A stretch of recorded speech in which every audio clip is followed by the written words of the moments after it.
उन सबका बहुत बहुत शुक्रिया। भैया जी कहीं के इस प्रोग्राम में वो तमाम सारे लोग जो बहुत दूर दूर से आते हैं, मुझे कुछ ऐसे लोग भी मिलते हैं वो जो कहते हैं कि मैं 12 साल का था, 13 साल का था, और कुछ लोग ऐसे भी मिलते हैं कि भाई मेरे लिए थोड़ा सा एक छोटा सा, तब से प्रोग्राम देख रहा हूं, छोटा सा मेरे लिए भी एक वीडियो भेजिए। यकीनन ये शो बहुत पुराना जनता के बीच में होता आया। और हाँ जी, मैं बहुत सालों से आपका प्रोग्राम देखती आई हूँ। आप मतलब आपके न्यूज इंडिया टीम के सब प्रोग्राम मुझे फेवरेट, आपका सबसे ज्यादा फेवरेट। मैं देखिए, मैं ये एक बात कह रहा हूँ, मैं इतना बूढ़ा नहीं हुआ हूँ अभी जितना बूढ़ा आप बता रहे हैं, वो बात ठीक है। मैं थोड़ा सा बूढ़ा जरूर हूँ लेकिन इतना नहीं बूढ़ा हुआ। नहीं, no so much, thank you so much ma'am, thank you so much. यकीनन ये प्रोग्राम पुराना है, जो जैसे समय बीतेगा, वक्त बीतेगा, तो सच तो ये है कि तमाम वो सारी चीजें जो हैं वो धीरे धीरे समय के साथ चले। मैं आ रहा हूँ उत्तराखंड या हिमाचल से आए हैं वो लोग, मुझे दूर से दिख रहे हैं। कहां से हैं आप? उत्तराखंड से। मैं दिख गया, मुझे पता चल गया कि उत्तराखंड से आए। जी नमस्ते, मैं आपके पास भी आता हूँ, मैं पीछे से देख रहा हूँ। जी कहां से आई हैं आप? हम राजस्थान श्रीगंगानगर। श्रीगंगानगर से, बताइए, बॉर्डर से आए हैं। बहुत बहुत स्वागत है आपका, थैंक यू सो मच। बताइए, आप भी श्रीगंगानगर से? बहुत बहुत स्वागत है। क्या नाम है आपका? गौरव। गौरव जी, बहुत बहुत स्वागत है। पाजी कहां से हैं आप? दिल्ली से ही है। दिल्ली से ही है, अरे सारा दिल्ली से ही है अपना। बहुत बहुत शुक्रिया। बेटा कहां से हैं आप? गाजियाबाद। गाजियाबाद से। कुछ कहना है? हाँ, क्या बोलिए? मैं ये कहना चाहूंगा कि मैं अभी 18 साल का हूँ और मुझे याद है कि मैं जब 8-9 साल का था, मेरे नाना और मेरे मम्मी पापा मुझे बिठा के आपका शो दिखाते थे कि देखो ऐसे होते हैं सच्चे लोग। और तब मुझे शायद ज्यादा समझ नहीं आता होगा, पर आज जब मैं याद करता हूँ तो लगता है कि हाँ, एक कुछ लोग हैं जिन पे हम आज भी ट्रस्ट। मुझे बाकी तो मैंने नहीं सुना कुछ, कौन कितना सच्चा है ये तो मैं नहीं जानता, ये तो मैं भी नहीं जानता बेटा। मैं तो कोशिश में करता हूं, लेकिन बहुत बाज दफा ऐसा लगता है कि मैं पूरी तरह से ईमानदार नहीं था। और ये बात मैं खुल के कहता हूं कि मुझे लगता है कि ईमानदारी पूरी आनी चाहिए, लेकिन होता है कभी नहीं है ऐसा लगता। लेकिन ये बात तुम्हारी जरूर सुनी। तुम्हारी उम्र क्या हो गई बेटा? मैं 18 साल का हूँ। 18 साल का। ये 8-9 बरस का था तो मम्मी और नाना जी मुझे सामने बैठ के ये शो दिखाते थे। थैंक यू सो मच बेटा। ये किसी काम करने वाले के लिए इतना बहुत काफी होता है कि कोई ये कहे कि मैं अपने बच्चों को ये प्रोग्राम दिखाता हूं या मैंने दिखाया। अरे बहन कहां से आई? दिल्ली। दिल्ली में कहां से? मालवीय नगर। मालवीय नगर से। क्या नाम हो गया? आफरीन। आफरीन, बहुत बहुत स्वागत है, बहुत बहुत मुबारक हो। वाह, अल्लाह वो तमाम सारी खुशियों से आपके घर को नवाजे। आमीन कहा जाता है ना? आमीन, हाँ आमीन बोला जाता है। बहुत बहुत शुक्रिया। आप कहां से हैं? पठानकोट से। पठानकोट से। वाह, पठानकोट जाना होता है मेरा। बहुत बहुत शुक्रिया। क्या नाम है आपका? मेघा। मेघा। और आपका? तुलिका। सुलेखा। तुलिका। तुलिका। बहुत बहुत स्वागत है। दोनों क्या कर रहे हो बताओ? तो मैं एक आईटी सर्विसेज ऑर्गेनाइजेशन में एज अ पीएमओ वर्क कर रही हूँ। अच्छा। गुड़गांव में। गुड़गांव में। बहुत अच्छा है, बहुत स्वागत है। ऐसी जनरेशन और मिक्स लोग जब आते हैं बीच में, वो तमाम सारे लोग जो एक जनरेशन के हैं, दूसरी जनरेशन के हैं, अच्छा लगता है कि कुछ ऐसे भी हैं जो 8 साल की उम्र से प्रोग्राम में थे। मैं आ रहा हूं बेटा, और आज 18 साल के हो गए, मुझे अच्छा लगा। आप कहां से सर? जी मैं कानपुर से हूँ। कानपुर से? वाह जी वाह, मेरी जगह से हैं आप। बोलिए। प्रतीक जी, पहली बात तो मैं आपको बहुत बहुत धन्यवाद दूंगा। बहुत हम्बल इंसान है आप। अभी मैं आपसे बाहर मिला था और आपने जैसे मैंने आपको बताया कि मैं अपने पापा के साथ आपका न्यूज 18 इंडिया से प्रोग्राम बहुत पहले से देख रहा हूँ, बट जैसे आपने मेरे को बोला कि आपने फादर को मेरा प्रणाम बोलना, इसलिए मैं आपके जेस्चर को बहुत बहुत धन्यवाद देना चाहता हूँ। बहुत बहुत शुक्रिया, thank you so much. Uttarakhand वाले आपको बहुत बहुत स्वागत है आपका, बहुत बहुत शुक्रिया। उत्तराखंड में कहां से हैं आप लोग? सर पिथौरागढ़ से हम। पिथौरागढ़ से। आज तो श्रीगंगानगर से भी हैं और वो पिथौरागढ़ से भी हैं। क्या बात है। कितना टेम्परेचर हो गया पिथौरागढ़ में इस समय? जीरो होने वाला थोड़ा। जीरो। वैसे गंगानगर, श्रीगंगानगर में ज्यादा होता है, बहुत कम हो जाता है, वहां ज्यादा कम हो जाता है। बहुत बहुत स्वागत है sir, thank you so much, बहुत बहुत शुक्रिया। और इधर एक बहुत पीछे खड़े हुए थे और मेरी नजर बार बार वहीं जा रही थी। आगे आइए। बाबूजी कहां से आए? पश्चिम बंगाल से। पश्चिम बंगाल दिखे दादा कोথায় दिखे? कौन सी जगह से? हावड़ा सीपुर। हावड़ा से। आपने बांगाली? नहीं, বাঙালি নন বাঙালি। নন বেঙ্গল তো বাংলা বলতে পারে না? হ্যাঁ, ভালো করে বাংলা বলতে পারি। ভালো করে তো বাংলা বুঝতে পারে না, और একটু একটু চেষ্টা করে বলতে পাरो। हाँ हाँ। यही तो बात है। तो बंगाल से लेके पिथौरागढ़, पिथौरागढ़ से लेके श्रीगंगानगर, उड़ीसा, उड़ीसा से लेके राजस्थान, तो तमाम सारे लोग मौजूद। मैं अपने मेहमानों से आपका परिचय कराता हूं। हरनाम जी, कांग्रेस का पक्ष रखेंगे, बहुत बहुत शुक्रिया। अनिरुद्ध प्रताप जी बीजेपी का पक्ष रखेंगे, बहुत बहुत शुक्रिया। राघवेंद्र दुबे जी समाजवादी पार्टी का पक्ष रखेंगे, बहुत बहुत शुक्रिया। सूर्या मैथिल जी विश्लेषक राजनीतिक, बहुत बहुत शुक्रिया, thank you so much. Rahul Lal ji पत्रकार हैं, बहुत बहुत शुक्रिया। अमित श्रीवास्तव जी बिहार के रहने वाले और राजनीतिक विश्लेषक हमारे साथ मौजूद, बातचीत के सिलसिले को आज यहां पे बढ़ाने के लिए। परिनिर्वाण दिवस है आज, परिनिर्वाण दिवस।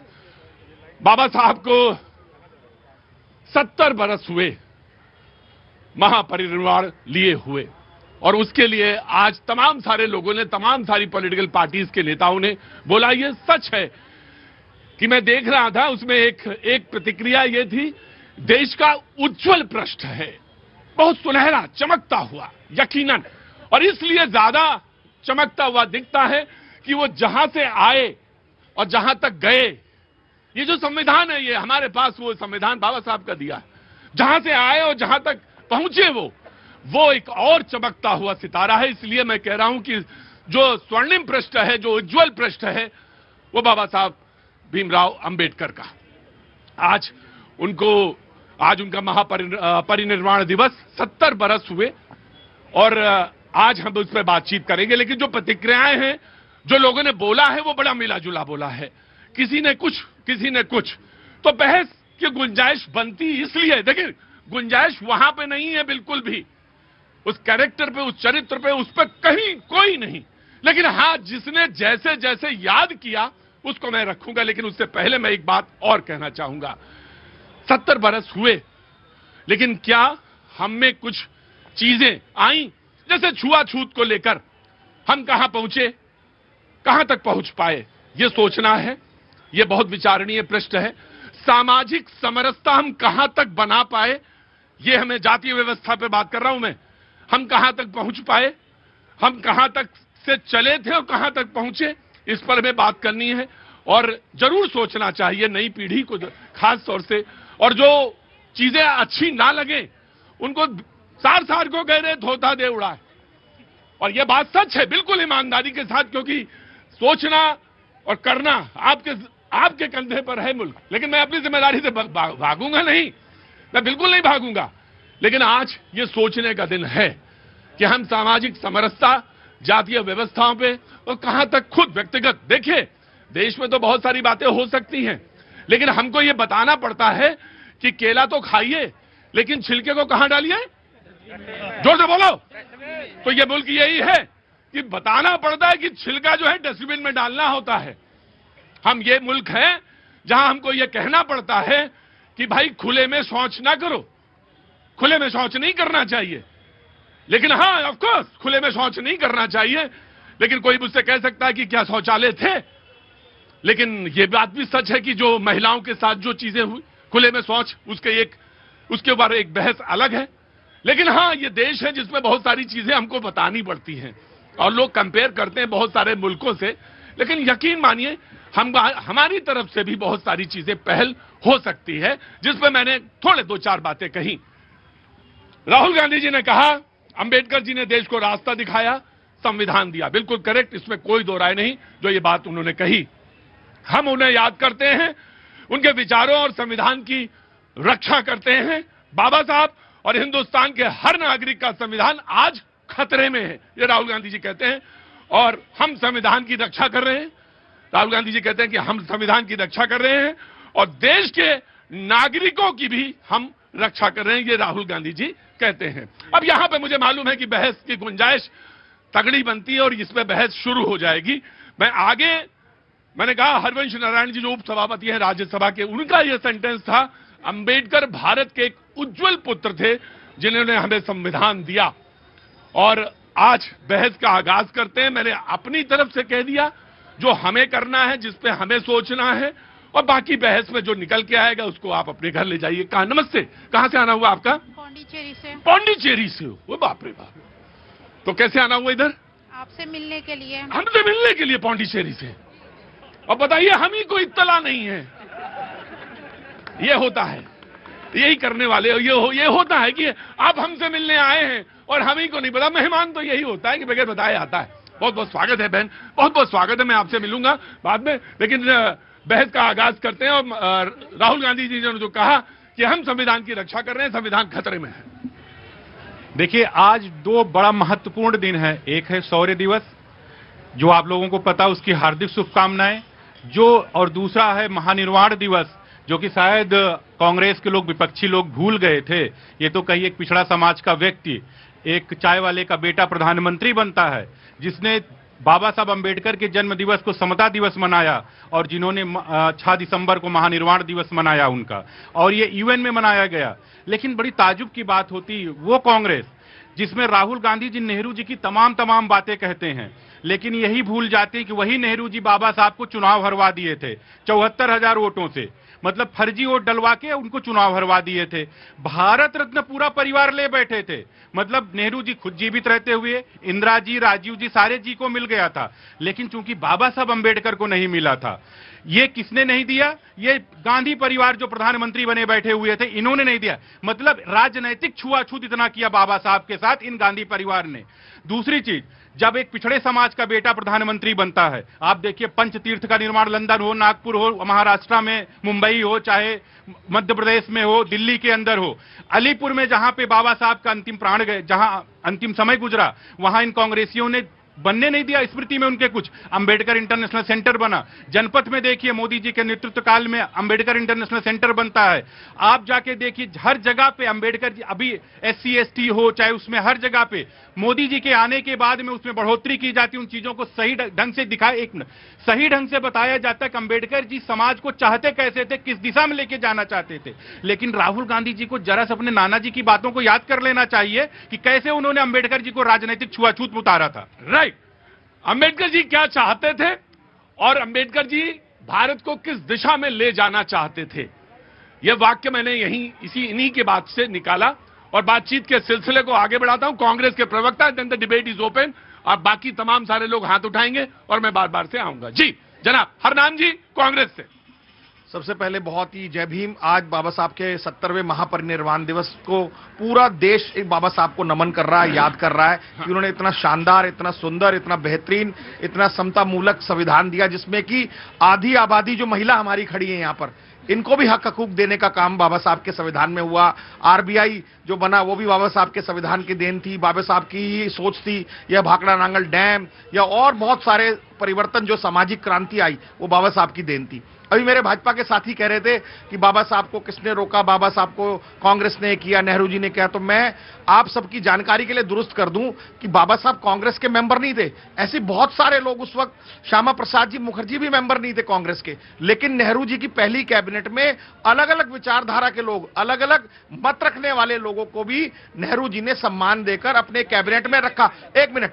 और दूसरी बात, बाबा साहब को संविधान सभा का प्रारूप समिति का चेयरमैन बनाने में भी भारत के प्रथम प्रधानमंत्री नेहरू जी और सरकार का ही कहना है। और तीसरी बात, आज बाबा साहब का जो संविधान पर कहीं ना कहीं जब कुठाराघात है, जब आप लोग एक अकेले एक संप्रदाय, एक धर्म का राष्ट्र बनाने की बात करते हैं, जब आप जितनी संवैधानिक संस्थाएं हैं उनको तोड़ मरोड़ कर विपक्षियों को साजिश करने का काम करते हैं। चुनाव आयोग को आपने अपने कैप्चर कर लिया है, ED CBI इनकम टैक्स आपने किस तरीके से ग्रैब करके उसका दुरुपयोग कर रहे हैं, तो कहीं ना कहीं ये बाबा साहब के संविधान के लिए खतरा है। इसी के लिए राहुल ने कहा, ऑफकोर्स मैं आप ही को दूंगा, उसके बाद मैं आपको दूंगा। वे क्लैरिफिकेशन देना चाहते हैं बीजेपी के। उन्होंने कहा कि एक धर्म विशेष के राष्ट्र बनाना चाहते हैं। मैं बड़ा ऑपरेटिव पोर्शन बता दूं, मैं आ जाऊंगा बेटा, कि एक धर्म विशेष का देश बनाना चाहते हैं। समझ सब गए डिबेट में, जो देख रहे हैं वो भी बहुत समझ गए हैं, उसे मुझे बहुत एक्सप्लेन करने की जरूरत नहीं है। एक क्लैरिफिकेशन बीजेपी की तरफ से, देन द डिबेट है, आगे बढ़ाऊंगा। देखिए, एक तो ये स्पष्ट रूप से जान लीजिए कि बाबा साहब को संविधान कॉन्स्टिट्यूशनल असेंबली में नेहरू जी नहीं लाने देना चाहिए, इसीलिए उन्होंने मुंबई का चुनाव हरवाया। वो तो महात्मा गांधी जी के इंटरवेंशन के बाद में वो संविधान सभा के सदस्य बनते हैं, नेहरू जी पर दबाव हुआ तब बनते हैं। नेहरू जी जैसे लगता खैरात में सबको बना रहे थे कि इनको बना दे, इनको बना दे, उनको बना। मैं बता रहा हूं कैसे बनते हैं। एक सीट पे उन्होंने दबाव बनाया कि वो सीट खाली है, उस पे इनको चुनाव लड़ा, उसमें तब लोग आते हैं। जी नहीं, उसके बाद आते हैं। ये महात्मा गांधी के इंटरवेंशन के बाद बनते हैं। दूसरी चीज, बाबा साहब ने ये कहा था अगर संविधान वाले थोड़ी कमी, अच्छाई, बुराई जो भी है, सही हाथों में जाएगा, सही दिशा में जाएगा। इंदिरा गांधी जी के हाथों में गया, क्या हुआ? मतलब देश में आपातकाल लग गया। राइट, टेकन योर पॉइंट जी। देखिए, बार बार यहाँ पे रखा गया, बाबा साहब जब संविधान सभा के चुनाव लड़े वो हारे, उसके बाद वो सुन लीजिए, सुन तो लीजिए, अभी मैं पूरा तथ्य रख देता हूँ। अर्धसत्य बड़ा खतरनाक होता है, और आप वो अर्धसत्य आपका बड़ा खतरनाक रहा आपका। अब सुन, दूसरी बार प्रयास ये हुआ कि वो एक तरह से बंगाल से वो चुनाव लड़े, वहां पे एक तरह से उनके लिए सीट खाली की गई, लेकिन वो सीट भी फिर वहां से वो जीते भी, लेकिन क्या हुआ कि बंटवारा हुआ और वो सीट भी उनको छोड़नी पड़ गई। वो संविधान सभा के फिर से जो है कि उनको मेंबरशिप की कहानी खत्म हुई। कांग्रेस के उसमें सीनियर लीडर थे जयकर साहब।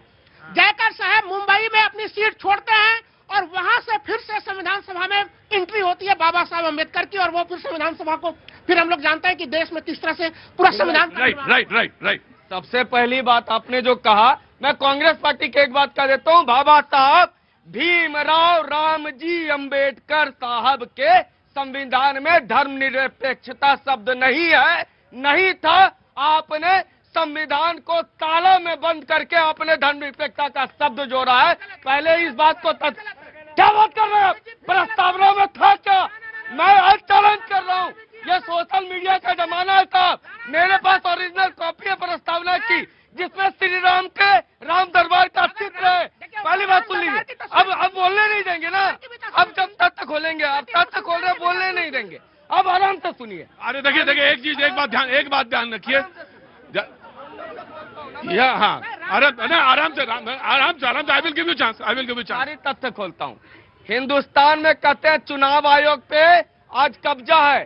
चुनाव में धांधली का प्रथम FIR नॉर्थ मुंबई में करवाया है बाबा साहब अंबेडकर ने, और 2 लोगों नामजद हैं, उसमें कम्युनिस्ट नेता टांडे और दूसरे हैं भारत के प्रधानमंत्री जवाहरलाल नेहरू। जाके इतिहास खोल के देख लीजिएगा। उसके बाद आज मैं बताता हूँ, आप कह रहे हैं नेहरू जी ने कहा था शौचालय, आपने शौचालय की बात की। शौचालय की कमी किसके पास थी? वही दलित शोषित पीड़ित समाज, चाहे वो किसी जाति का हो, क्योंकि अगर मैं समाज की बात करता हूं, वो जो दलित की बात करता हूं, उसमें कई जातियां हैं। उसको शौचालय किसने दिया? 70 वर्ष के बाद जब नरेंद्र मोदी की सरकार आती है, ये था आपका। आपने आज गरीबों को छत, बाबा साहब का पूरा लड़ाई लड़ती रही, सामाजिक अधिकार मिले।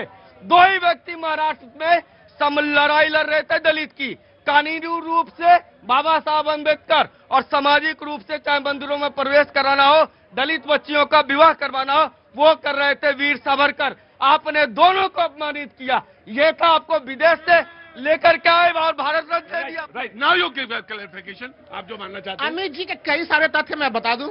इन्होंने जरूर बोला कि बाबा साहब के संविधान के में हम लोगों ने जो है कि राम दरबार की तस्वीरें थी, बिल्कुल सही तस्वीर थी, लेकिन साथ ही साथ उसमें अकबर की भी तस्वीर थी, उसमें टीपू सुल्तान की भी तस्वीर थी, तमाम तस्वीरें थी, सर्वधर्म संभाव वाली स्थिति थी। नंबर 1 सभी लोग थे उसमें।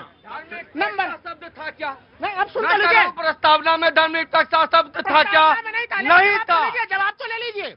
लेकिन प्रस्तावना में धर्मनिरपेक्ष शब्द बिल्कुल अलग से नहीं था उस समय, लेकिन संविधान के अलग अलग धाराओं में, संविधान के अनुच्छेद 25, 26, 27, 28, बाकी अन्य जगहों पे भी हम लोगों को सीधे सीधे वो चीजें दिखती है। और बार बार ये चीज कहा जाता है कि देश को ताले में बंद करके प्रस्तावना में जोड़ दिया गया। तो मैं आपको फिर से बता दूं, 1973 का केशवानंद भारती केस, जिसमें संविधान के आधारभूत ढांचे में सीधे सीधे पथ निरपेक्षता को बताया गया। और बाबा साहब एक लाइन बहुत डंके के चोट पे कहते थे सर, कि हिंदू राष्ट्र देश के लिए खतरा है। वो तमाम किताबों में वो पंक्तियां दिखती हैं, अभी आप देख सकते हैं नीचे में तमाम लोगों का बयान चल रहा है।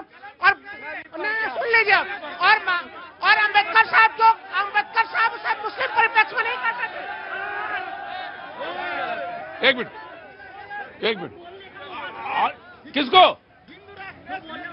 किसको मौका देंगे? तो बोलने का मौका तो बेटा, एक मिनट, सर, आराम से, एक मिनट को, आराम से सर, आराम से। बोलना है, तकरीर नहीं देनी है। तो बोलने में, सुनो बेटा, तो बोलना है।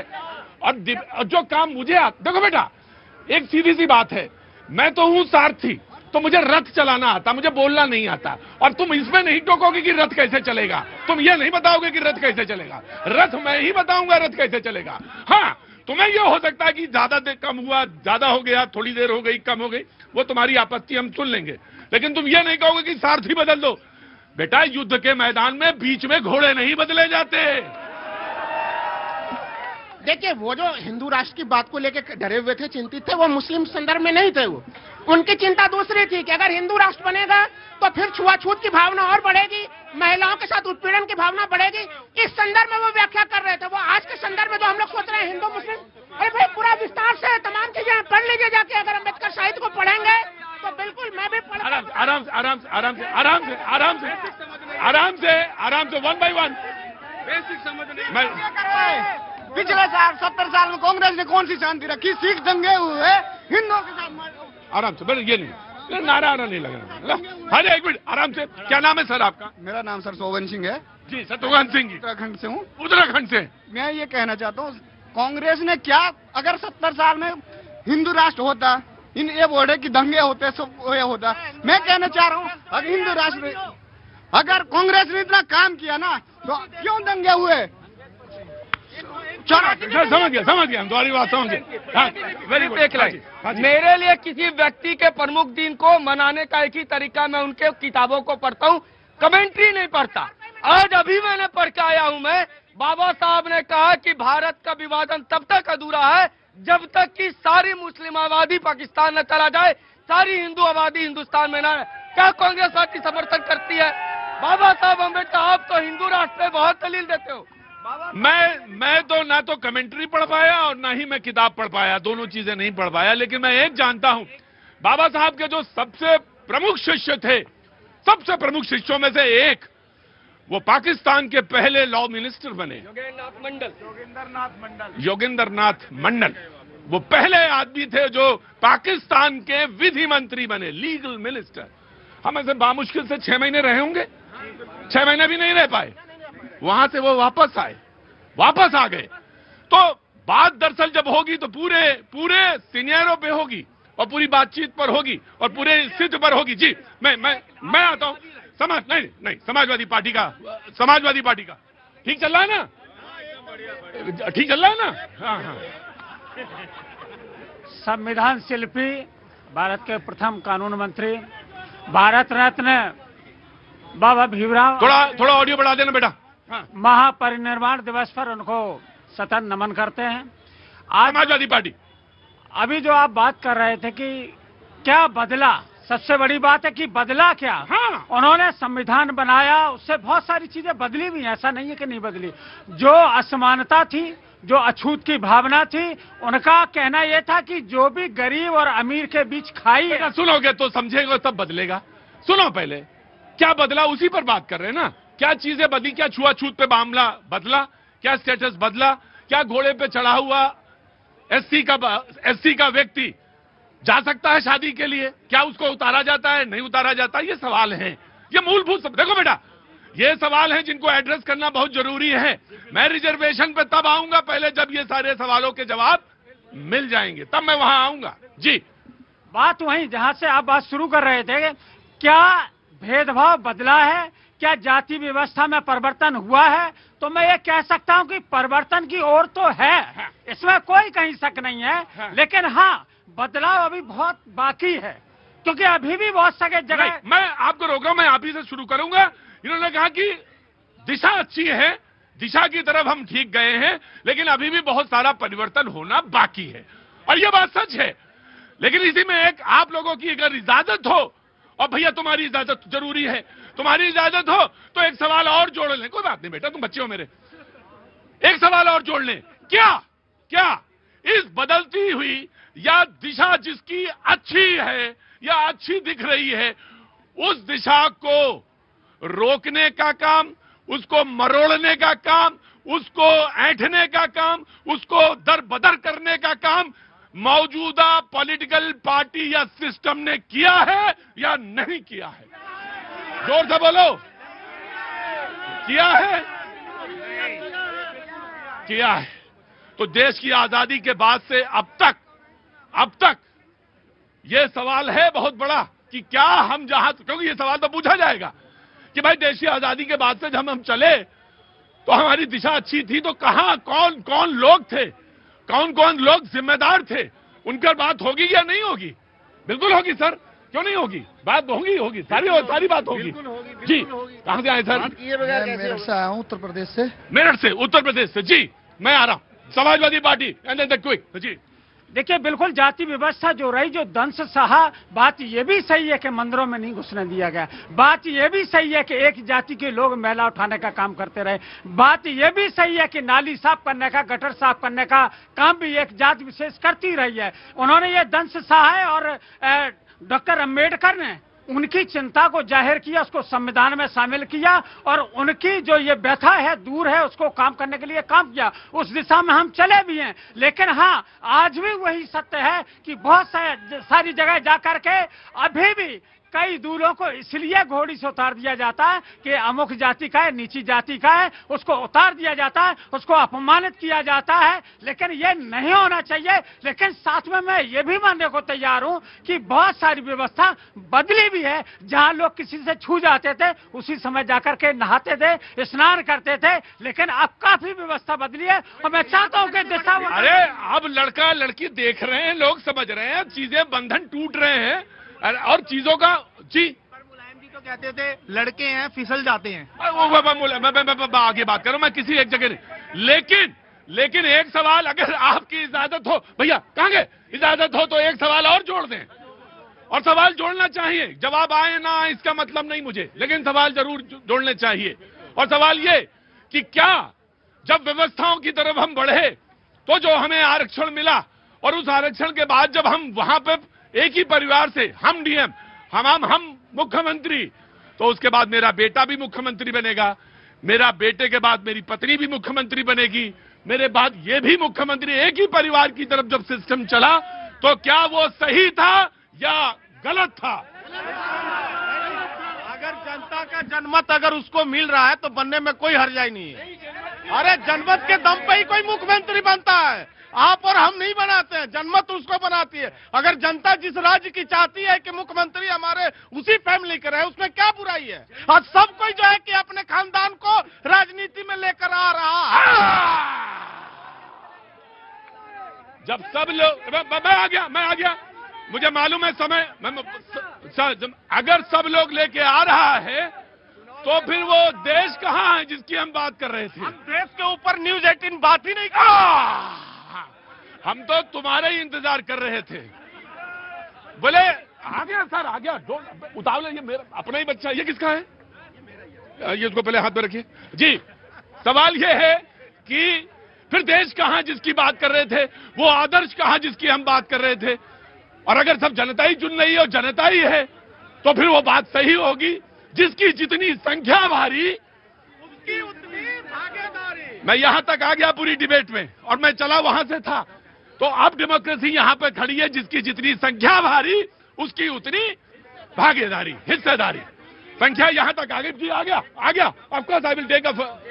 जी, ऐसा है, पहले तो शौर्य दिवस की सबको बधाई, शुभकामनाएं, और उसके बाद हमारे संविधान निर्माता भीमराव अम्बेडकर जी को शत शत नमन, जिन्होंने ये संविधान बनाया और आज हम उस संविधान के अंदर काम कर रहे हैं, जी रहे हैं। बाकी अम्बेडकर जी को जो है कई राजनीतिक पार्टियों ने अपने अपने तरीके से इस्तेमाल करा है। जहां उनको फायदा मिला उनकी तारीफ कर दी, और जहां उनको कुछ नहीं मिला तो पांव में तस्वीर रख दी। मैं आपकी इस गंभीरता को, और मैंने आपकी जो बात कही उसकी पूरी उस निचोड़ को समझ रही। तो समझ तो तुम भी समझ तुम भी गए, लेकिन कोई बात नहीं, ये डिबेट है। मैं किसी का नाम नहीं ले रहा। नहीं, आपने नाम नहीं लिया, आपने बिल्कुल नाम नहीं लिया। जी, मैं आ रहा हूं, आ गया बेटा। मैं तुम्हारी बात सुनूंगा, सबसे पहले तुम्हारी बात सुनूंगा, फिर तुम्हारी सुनूंगा। हाँ जी, क्या नाम है बेटा? नागेंद्र कुमार, सीवान, बिहार। बोलो बेटा। क्या उपेंद्र कुशवाहा का लड़का के कौन डिग्री था कि वो मंत्री बन गए? ठीक। और उसके बाद सुनिए, अभी बिहार में जो बुलडोजर राज चल रहा है यूपी के तर्ज पे, केवल पासवान जाति के लोगों को जो उजाड़ा जा रहा है, क्या बिहार में जितने जमींदार लोग जो कब्जा करके बैठे हैं जमीन को, उनके जमीन को तोड़ा गया है? कि पूरा रोड के जमीन को पूरा पहले लोगों के इस ठंड में पहले रहने का व्यवस्था कीजिए, फिर उसके बाद उनके घर को तोड़िए। यहाँ पे क्यों क्या ये छुआछूत के लेकर कहीं केवल पासवान जाति के और मुसहर जाति के लोगों को तोड़ा जा रहा है। राइट, ठीक। दो सवाल इन्होंने कहा कि पासवान आपको भी मालूम है, मुझे मालूम है चिराग पासवान, लेकिन मैंने जब सवाल पूछा था तो मैंने ये कहा था कि क्या आपकी पार्टी में रहकर कोई वो जो एक बार बन गया उसको दूसरा चांस मिलना चाहिए, तीसरा चांस मिलना चाहिए, उसके बाद मेरा पिता मुख्यमंत्री तो पत्नी भी मुख्यमंत्री, बेटा भी मुख्यमंत्री, ये सवाल था। मैं प्रधानमंत्री तो मेरा बेटा भी प्रधानमंत्री, तो ये सवाल था, सवाल ये था। ठीक है, तुम्हारा सवाल भी ठीक है, जायज सवाल है तुम्हारा। जी जनाब आया। हाँ जी, धन्यवाद प्रतीक जी। पहले तो आपको और पूरे देश को फेयर चांसेस की बात है। अगर फेयर चांसेस हैं सबके पास कि कोई भी आदमी हाशिए से आए, पीछे से आए और इस देश का प्रधानमंत्री बन सकता है, तब तो बात अच्छी है। पूरे देश को शौर्य दिवस की हार्दिक शुभकामनाएं और साथ ही साथ श्रद्धेय बाबा साहब को नमन। यहाँ पर कुछ तथ्य थे जो गलत प्रसारित हुए। अमित ने जो बोला बिल्कुल सही बोला। मैं किताब कोट कर देता हूँ। पाकिस्तान एंड इंडिया जो है विभाजन जो था उसका, हाँ ठीक, उसके अंदर साफ बाबा साहब ने बोला था कि कभी भी मुसलमान राष्ट्रभक्त नहीं हो सकता, वो डेमोक्रेसी में बिलीव नहीं करता। I won't take it. गलत। आप किताब ले जाइए। मैं अगर कोई किताब, मैं नहीं मांगूंगा किताब। मैं वही जो मैं बोल रहा हूँ सत्य बोल रहा हूँ। आप सत्य हैं, आप सत्य बोलिए। गलत बोल रहे हैं आप। एक कम्युनिटी को उंगली नहीं उठा सकते एक कम्युनिटी पे। ठीक, एक बात सुनिए। और इससे पहले जो इनका, एक मिनट रुकिए, ठीक पहले, इससे पहले जो इनका स्टेटमेंट था वो राइटिस्ट था और राइटिस्ट की तरफ ये दिख रहे थे, लेकिन उस व्यक्ति ने कहा कि आप किसी कम्युनिटी पे कम्युनिटी में प्रश्न उठा ही नहीं रहा। एक बात सुनो, एक मिनट मेरी बात सुनो। सर सुनिए मेरी बात। मेरा काम क्या था बेटा? रथ चलाना। मैं रथ चला रहा हूं और सारथी मैं हूं। मैं ही तय करूंगा इस समय कौन सा आदमी जा रहा है, कहां जाएगा, कैसे जाएगा, कितनी दूर तक जाएगा। इसलिए स्टेटमेंट आप वही दीजिएगा जो ऑथेंटिक हो और जो बिल्कुल सही हो। मैं आप जहां से कोट कर रहे हैं मुझे कल दिखाइए, उसके बाद में बात करूंगा ना। ठीक लेके आइए। जी बोलो बेटा। मेरे साथ रहने वाले कई मुस्लिम हैं। एक मिनट रुको, सुनो मेरी बात सुनो। अब आप बात सुनो। बेटा क्या नाम है? मेरा नाम मोहम्मद जैद है। मेरे साथ रहने वाला अभिषेक शर्मा है। मेरे साथ रहने वाला अभय शर्मा है। मेरे साथ ध्रुव बांगड़ी है। कई भी है मेरे साथ, रूममेट है मेरे साथ। हम लोग कभी कोई चीज नहीं होता। अगर कोई बात होती है तो सिर्फ एक चीज की बात होती है, देश को कैसे आगे बढ़ाए, देश को कैसे आगे लेकर चलना है। मगर ये बात नहीं करते कि देश क्या बात है। क्या नाम है बेटा? मोहम्मद जैद मेरा नाम है। मोहम्मद जैद। देखिए साहब, ये जो अधूरा सच होता है ना, वो हर्ट करता है। आपने तो एक सेंटेंस बोल दिया, लेकिन जो पीछे खड़ा हुआ व्यक्ति है उसे लगा कि भाई साहब देशभक्त हैं, मैं देशभक्त नहीं हूं क्या? तो मुझे और क्या करना पड़ेगा? और मुझे देखिए, बड़े सवाल अपनी जगह हैं। उन बड़े सवालों को एड्रेस करने की जरूरत है, उस पर नीति बनाने की, उस पर सोचने समझने की जरूरत है। लेकिन आधे अधूरे बयान मैं स्टेटमेंट नहीं लूंगा और नहीं लूंगा। कहां से आना हुआ आपका? दिल्ली में। क्या काम करती हैं? मैं मास्टर कर रही हूँ। मास्टर्स कर रही हैं? किस में? हिंदी से। बहुत अच्छी बात है और स्वागत है आपका। क्या नाम है? अंकिता। अगर ठीक लग रही भैंस? जी बिल्कुल। जहां पे लगे कि बोलना है वहां बोल देना। अभी मैं भाषा पे आया नहीं हूँ, वहां तक जाऊंगा। जी नमस्ते। कहां से आना हुआ? आ गया ये? मिजोरम से आया हुआ। ये डिबेट अधूरी रहती है अगर पांडिचेरी से कोई व्यक्ति मौजूद है। पांडिचेरी से आप मौजूद हैं, बहुत बहुत स्वागत है। पांडिचेरी से और मिजोरम से आप मौजूद हैं, तो मुझे तो बहुत अच्छा लगा। और यही कुल मिलाकर देश है और यही इसकी रंगत है और यही इसकी बू है, जिसको अलग मत करिए, धागे भिन्न मत करिए सब। अरे मैं आपसे ज्यादा अच्छा बोलता हूँ। देखिए, मैं किसी को अलग नहीं कर रहा। जब बात हिंदुओं की हुई तो मैंने एक कोट बाबा साहब का किया। और सुनिए, पृष्ठ संख्या 106 है, मैं कल इसको प्रूफ कर दूंगा। अब दूसरी बात, परसों दूसरी बात, कांग्रेस के प्रवक्ता बोल रहे थे कि हम तो बाबा साहब को बहुत सम्मान करते थे। जरा इनसे पूछिए 74,000 वोट किसने डिस्क्वालीफाई किए थे बाबा साहब के चुनाव में, जो नॉर्थ मुंबई से था, और उसके अंदर कांग्रेस उम्मीदवार मात्र 15,000 वोटों से जीता था। यदि वो वोट डिस्क्वालीफाई नहीं होते तो बाबा साहब संसद में 60,000 से ज्यादा वोटों से जीत के जाते। पहली चीज। दूसरी चीज, बाबा साहब ने सबको आरक्षण का अधिकार दिया था। 370 लगी रही 60 साल तक इस देश में। कश्मीर के अंदर मेरा दलित भाई वही मेला ढोता रहा, चाहे वो पढ़ा लिखा हो, कुछ भी करे, उसको अधिकार देने का काम किसने किया? बाबा साहब की बात को आगे बढ़ाने का काम किसने किया? ये बताइए मुझको। देखो भैया, बढ़िया बोलोगे ताली मिलेगी, और ये बात आप ये सही बोला। 15 कैसे भूल सकता हूं? मैला ढोने के लिए पाकिस्तान में जितने रह गए हमारे भाई, वो सिर्फ मैला ढोने वाले रह गए ना, कि वो मैला ढो रहे थे और उन्होंने उसको जानबूझ के रखा, क्योंकि हम मैला नहीं ढोलेंगे, क्योंकि हम तो फला हैं, तो हम तो कैसे पाकिस्तान में मैला ढोएंगे? मैला ढोएंगे वही। तो उन्होंने, और दूसरी बात जो बहुत महत्वपूर्ण बात थी वो आपने इशारा की, और वो ये था कश्मीर में कि भाई ये वो लोग हैं जिनको वोट डालने का अधिकार नहीं है, तो वोट बिल्कुल ऑफ कोर्स ये बात है, पॉइंट है।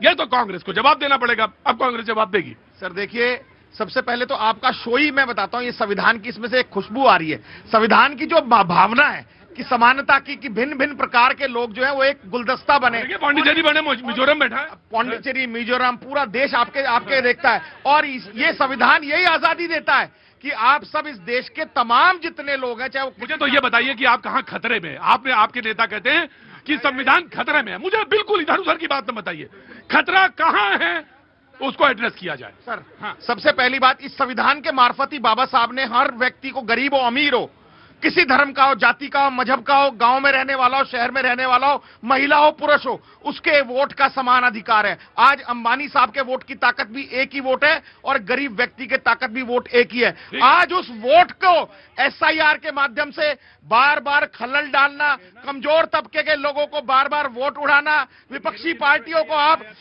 संवैधानिक संस्थाओं से तंग कराना, संवैधानिक संस्थाओं को ग्रैब करना। Taking your point of course BJP. अब मुझे मालूम है कि SIR पे बात आ रही, मैं आऊंगा। जी जनाब, कहां से आना हुआ सर? जोधपुर राजस्थान से। जोधपुर राजस्थान बच रहा था, कैसे शौर्य की धरती कैसे बच जाती? भाई साहब ने कहा था कि आज मुख्यमंत्री का बेटा मुख्यमंत्री बनेगा, और वो बनेगा सारा जनमत के हिसाब से। तो जनमत आज चेंज हो चुका है, क्योंकि आज जनमत किसी के दबाव में नहीं है, जनमत आज अपने हिसाब से फैसला लेता है। पहले किसी जमाने में जनमत दबाव से काम करता था, लेकिन आज जनमत दबाव से काम नहीं करता है। आज की यंग जनरेशन अपनी बात कहती है, और अपने हिसाब से जो राष्ट्र की बात करता है, जो मुद्दे विकास की बात करता है, उसको लाया जाता है, और वो ही जीतता है, जैसा आज बिहार में हुआ है। राइट, क्या नाम है आपका? अंजलि शर्मा। अंजलि, आधी आबादी का बस सवाल जरूर उठा लेना, वो बहुत जरूरी है। हाँ जी, बिल्कुल उठा। अरे आधी आबादी का सवाल जी, नाउ द बीजेपी बिल ले दे के बात वहीं पहुंची कि SIR, ले दे के पहुंची बात वहीं पे कि SIR। और मैं बताऊं, पूरा चुनाव खत्म हो गया बिहार का, एक कंप्लेन नहीं आई है कहीं से भी, एक कंप्लेन नहीं आई। जी आ रहा इलेक्शन कमीशन। SIR तो नेहरू जी के टाइम से शुरू हो गया था।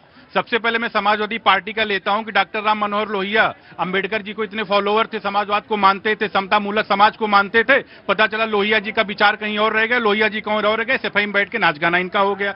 ये अंबेडकर जी को इतने मानने वाले थे, काशीराम जी, मायावती जी, उनके साथ गेस्ट हाउस में क्या, जाहिर सी बात। ये कांग्रेस वाले भाई ये कहते हैं समाज में, ये बाबू जगजीवन राम को प्राइम मिनिस्टर इसलिए नहीं बनने दिया क्योंकि वो दलित थे। वो इनसे पूछे के कामराज को पार्टी से क्यों हटाया गया, कर्पूरी ठाकुर को भारत रत्न नहीं दे पाए। ये इनके समाज में वही लोग वायनाड से ही अपनी बहन को चुनाव लड़ा देते, किसी दलित को लड़ा देते भाई चुनाव वहां से, अगर इतने दलित के साथ बात करते हैं। ये साहब आते हैं कहते हैं कि नहीं हिंदू राष्ट्र। देखिए 2-3 किताब सबको पढ़ना चाहिए। एक धनंजय कीर की किताब है life and mission Ambedkar ji पर, और धनंजय कीर ने किताब वीर सावरकर की बायोग्राफी लिखी, अशोक गोपाल ने लिखी ए पार्ट। ये तीनों किताब इनको पढ़ना चाहिए कांग्रेस के लोग, इनको लोगों को। वीर सावरकर ने रत्नागिरी में जब मंदिर का वो था पतित पावन मंदिर, उसके लिए किसको बुलाया, अम्बेडकर जी को बुलाया, अम्बेडकर जी गए वहां पे। अम्बेडकर ने खुद आर्टिकल लिखा था, केसरी में लिखा था, और बहिष्कार